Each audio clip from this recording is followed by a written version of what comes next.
Matthew Henry's Commentary on the Whole Bible. An exposition, with practical observations, of the Book of Psalms. Psalm 58. It is the probable conjecture of some, Amaraldus particularly, that before Saul began to persecute David by force of arms, and raised the militia to seize him, he formed a process against him by course of law, upon which he was condemned unheard, and attainted as a traitor, by the great council, or supreme court of judicature, and then proclaimed caput gerat lupinum, an outlawed wolf, whom any man might kill and no man might protect. The elders, in order to curry favor with Saul, having passed this bill of attainder, it is supposed that David penned this psalm on the occasion. 1. He describes their sin and aggravates that, verses 1 to 5. 2. He imprecates and foretells their ruin, and the judgments which the righteous God would bring upon them for their injustice, verses 6 to 9, which would redound. 1. To the comfort of the saints, verse 10. 2. To the glory of God, verse 11. Sin appears here both exceedingly sinful and exceedingly dangerous, and God a just avenger of wrong, with which we should be affected in singing this psalm. To the chief musician, Altaskith, Michtam of David. Psalm 58 verses 1 to 5. We have reason to think that this psalm refers to the malice of Saul and his janissaries against David, because it bears the same inscription, Altaskith, and Michtam of David, with that which goes before, and that which follows, both which appear, by the title, to have been penned with reference to that persecution through which God preserved him. Altaskith destroy not, and therefore the psalms he then penned were precious to him. Michtam's David's jewels, as Dr. Hammond translates it. In these verses David, not as a king, for he had not yet come to the throne, but as a prophet, in God's name arraigns and convicts his judges, with more authority and justice than they showed in prosecuting him. 2 things he charges them with. 1. The corruption of their government. They were a congregation, a bench of justices, nay, perhaps, a congress or convention of the states, from whom one might have expected fair dealing, for they were men learned in the laws, had been brought up in the study of these statutes and judgments which were so righteous that those of other nations were not to be compared with them. One would not have thought a congregation of such could be bribed and biased with pensions, and yet, it seems, they were, because the son of Kish could do that for them which the son of Jesse could not. 1 Samuel 22 verse 7. He had vineyards and fields and preferments to give them, and therefore, to please him, they would do anything, right or wrong. Of all the melancholy views which Solomon took of this earth and its grievances, nothing vexed him so much as to see that in the place of judgment wickedness was there. Ecclesiastes 3 verse 16. So it was in Saul's time. 1. The judges would not do right, would not protect or vindicate oppressed innocency. Verse 1. Do you indeed speak righteousness, or judge uprightly? No, you are far from it. Your own consciences cannot, but tell you that you do not discharge the trust reposed in you as magistrates, by which you are bound to be a terror to evildoers and a praise to those that do well. Is this the justice you pretend to administer? Is this the patronage, this the countenance, which an honest man and an honest cause may expect from you? Remember you are sons of men, mortal and dying, and that you stand upon the same level before God with the meanest of those you trample upon, and must yourselves be called to an account and judged. You are sons of men, and therefore we may appeal to yourselves, and to that law of nature which is written in every man's heart. Do you indeed speak righteousness? And will not your second thoughts correct what you have done? Note, it is good for us often to reflect upon what we say with this serious question: do we indeed speak righteousness? That we may unsay what we have spoken amiss, and may proceed no further in it. 2. They did a great deal of wrong, they used their power for the support of injury and oppression. Verse 2. In heart you work wickedness, all the wickedness of the life is wrought in the heart. It intimates that they wrought with a great deal of plot and management, not by surprise, but with premeditation and design, and with a strong inclination to it and resolution in it. The more there is of the heart in any act of wickedness, the worse it is. Ecclesiastes 8 verse 11. And what was their wickedness? It follows, you weigh the violence of your hands in the earth, or in the land, the peace of which you are appointed to be the conservators of. They did all the violence and injury they could, either to enrich or avenge themselves, and they weighed it, that is. 1. They did it with a great deal of craft and caution. You frame it by rule and lines, So the word signifies, that it may effectually answer your mischievous intentions, such masters are you of the art of oppression. 2. They did it under color of justice. They held the balances, the emblem of justice, in their hands, as if they designed to do right, and right is expected from them, but the result is violence and oppression, which are practiced the more effectually for being practiced under the pretext of law and right. 2. The corruption of their nature. This was the root of bitterness from which that gall and wormwood sprang. Verse 3. The wicked, who in heart work wickedness, are estranged from the womb, estranged from God and all good, alienated from the divine life, and its principles, powers, and pleasures. Ephesians 4 verse 18. A sinful state is a state of estrangement from that acquaintance with God and service of Him which we were made for. Let none wonder that these wicked men dare do such things, for wickedness is bred in the bone with them. They brought it into the world with them. They have in their natures a strong inclination to it. They learned it from their wicked parents, and have been trained up in it by a bad education. They are called, and not miscalled, transgressors from the womb. One can therefore expect no other than that they will deal very treacherously. See Isaiah 48 verse 8. They go astray from God and their duty as soon as they are born, that is, as soon as possibly they can. The foolishness that is bound up in their hearts appears with the first operations of reason. As the wheat springs up, the tares spring up with it. 3 instances are here given of the corruption of nature. 1. Falsehood. They soon learn to speak lies, and bend their tongues, like their bows, for that purpose. Jeremiah 9 verse 3. How soon will little children tell a lie to excuse a fault, or in their own commendation? No sooner can they speak than they speak to God's dishonor. Tongue sins are some of the first of our actual transgressions.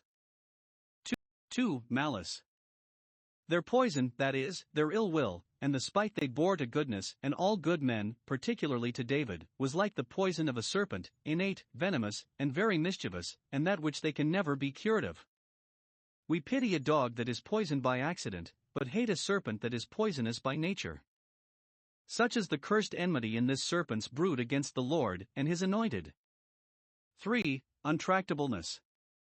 They are malicious, and nothing will work upon them, no reason, no kindness, to mollify them, and bring them to a better temper.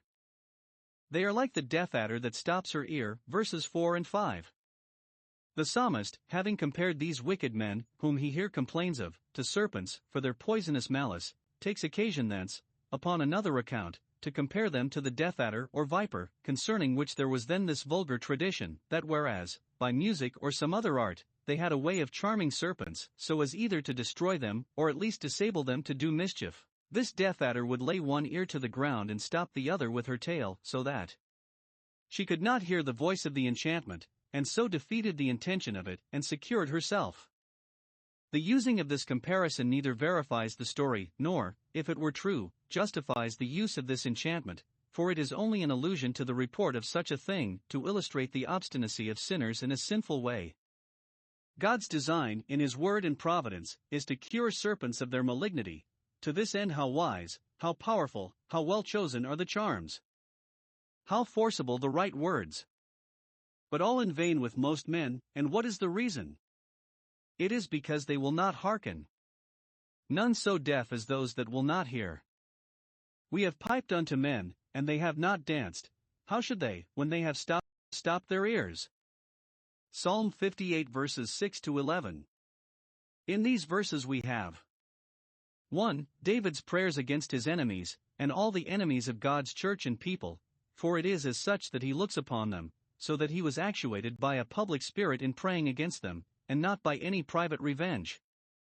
1. He prays that they might be disabled to do any further mischief. Verse 6. Break their teeth, O God. Not so much that they might not feed themselves, as that they might not be able to make prey of others. Psalm 3 verse 7. He does not say, break their necks, no, let them live to repent, slay them not, lest my people forget, but break their teeth, for they are lions, they are young lions, that live by rapine. 2. That they might be disappointed in the plots they had already laid, and might not gain their point, when he bends his bow, and takes aim to shoot his arrows at the upright in heart, let them be as cut in pieces. Verse 7. Let them fall at his feet, and never come near the mark. 3. That they and their interest might waste and come to nothing, that they might melt away as waters that run continually, that is, as the waters of a land flood, which, though they seem formidable for a while, soon soak into the ground or return to their channels, or, in general, as water spilt upon the ground, which cannot be gathered up again, but gradually dries away and disappears. Such shall the floods of ungodly men be, which sometimes make us afraid, Psalm 18 verse 4, so shall the proud waters be reduced, which threaten to go over our soul, Psalm 124 verses 4 and 5. Let us by faith then see what they shall be, and then we shall not fear what they are. He prays, verse 8, that they might melt as a snail, which wastes by its own motion, in every stretch it makes, leaving some of its moisture behind, which, by degrees, must needs consume it, though it makes a path to shine after it. He that like a snail in her house is cleanest sway full of himself, that pleases himself and trusts to himself, does but consume himself, and will quickly bring himself to nothing. And he prays that they might be like the untimely birth of a woman, which dies as soon as it begins to live, and never sees the sun. Job, in his passion, wished he himself had been such a one, Job 3 verse 16, but he knew not what he said. We may, in faith, pray against the designs of the church's enemies, as the prophet does, Hosea 9 verse 14, give them, O Lord. What wilt thou give them? Give them a miscarrying womb and dry breasts, which explains this prayer of the psalmist. 2. His prediction of their ruin, verse 9, before your pots can feel the heat of a fire of thorns made under them, which they will presently do, for it is a quick fire and violent while it lasts, so speedily, with such a hasty and violent flame, God shall hurry them away, as terribly and as irresistibly as with a whirlwind, as it were alive, as it were in fury. 1. The proverbial expressions are somewhat difficult, but the sense is plain. 1. That the judgments of God often surprise wicked people in the midst of their jollity, and hurry them away of a sudden.